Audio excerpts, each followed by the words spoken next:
Mein Buch richtet sich an alle Leser, die gerne Berndeutsch haben, weil Berndeutsch, ganz unbescheiden gesagt, einfach der schönste Dialekt ist, den wir haben in der Schweiz.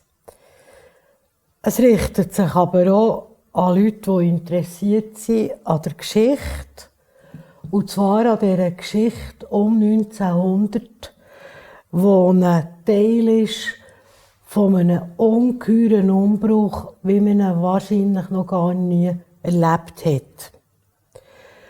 Das Buch ist auch interessant für Leute, die gerne zurückschauen und sich anregen aus der Geschichte und vielleicht sogar in der eigenen Familiengeschichte Episoden aus dieser Zeit finden.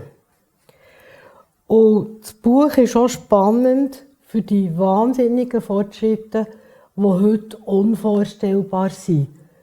Wenn wir heute vom Handy oder vom PC reden, dann sind das eigentlich kleine Details. Wir kennen Auto, Raketen, alle die Maschinen. Und dann war es eben umgekehrt. Man hat nichts von diesen grossen Erfindungen gekannt. Und die Neuerungen, die sind wie Wolken über die Köpfe der Leute herabgestürzt.